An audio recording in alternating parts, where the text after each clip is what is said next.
大家平安，欢迎收听10月初2的迦南之声。我是尤破牧师，今天要跟大家分享的是信心旅程，等候上主的时间。撒母耳记下4到6章。先来读今天 RPG 的金句：我的心啊，你当默默无声，专等候上帝。因为我的盼望是从他而来。诗篇62篇第5节。信靠上主的时间，这一直是一个非常不容易的功课哦。对于我们特别渴望发生的事情，我们总是希望它尽快实现，但这正是上帝给我们学习的功课。他从不务实也不务事，他的时间总是最美好。上帝的时间和我们所感受到的很不一样。诗篇90篇的第4节说，在你看来千年如已过的昨日，又如夜间的一更。彼得后书3章第8节也说，主看一日如千年，千年如一日。弟兄姐妹，上帝的时间和我们的时间是不一样的所以我们要如何学习完全来信靠他，这是我们一辈子的功课。自从大卫被撒母耳膏立做以色列的王之后，我们看到大卫的人生就开始了一连串的逃亡，在其中经历了许许多多的危险。然而大卫他知道与上主建立亲密关系的重要性，他知道立王和废王的权柄都在于上主，而不是依靠个人的势力，或者是依靠个人的才能来成就。大卫早已被受膏但并没有马上做王。从作为牧童到做扫罗的侍卫，做战士长，又逃难流浪，一直到扫罗死了之后，他才在希伯伦做犹大王7年。大卫等了7年半的时间，才第3次受膏，成为全以色列的王。现在呢，以色列众支派才来拥戴他到耶路撒冷来做以色列人的王。上主的应许实行的时候，常常是由小而大。有关的人要忍耐等候，并在今天的职分以及工作上忠心尽到自己的本分，千万不要急功好利，心高气傲，反而要顺着上主的带领，循序渐进。弟兄姐妹，我们看到大卫他并不是以世俗的篡夺方法来得着以色列全国的王位反而我们看到他顺从了上主的安排，他的行事公义敬虔，以德服人。结果呢，在扫罗的儿子伊施波设死后，我们就看到以色列众支派的长老都主动来见大卫，表示要照着上主从前向大卫的应许，立他为以色列的王。这样我们看到大卫不动一兵一卒便统一了全国所以我们看到不是依靠势力，不是依靠才能，是依靠万军之耶和华的灵方能成事为什么以色列众人在听到押尼珥死在希伯伦时就表现惊惶，但这个时候却赶来到希伯伦与大卫立约呢？我想他们必定知道大卫审判了那2个杀害伊斯波瑟的军长，又厚葬了押尼珥和伊斯波瑟。由此他们明白到，这个大卫实在是一个敬畏上主的贤君。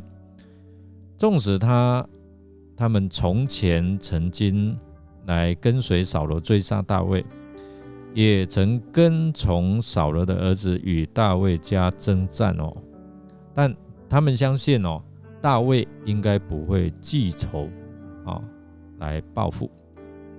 他们更想起从前大卫也曾带领他们的战士作战，杀敌无数，又曾被先知撒母耳膏立，他成为上帝所拣选的以色列君王。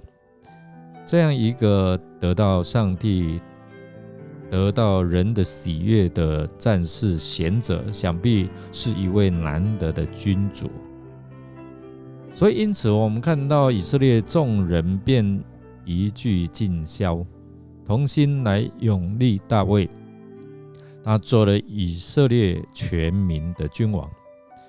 大卫攻取了耶路撒冷之后，便离开了希伯伦，到耶路撒冷城来居住，后来就以那个地方来做全国的首都。这大卫是个凡事倚靠神的人，寻求神的心意。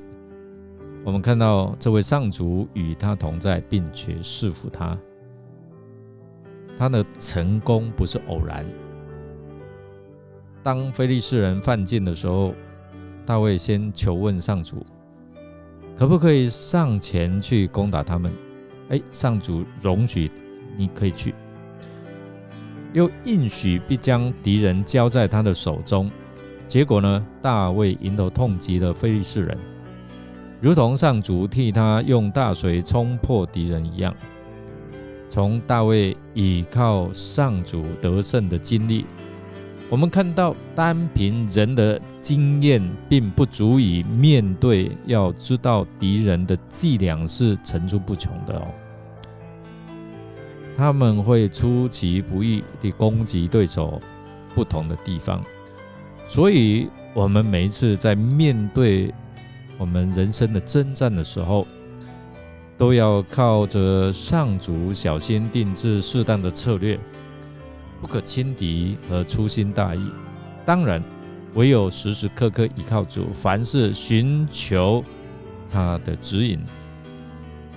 我们看到，当我们谨守遵行他的教导，我们才可以定出什么合宜的策略与敌人征战。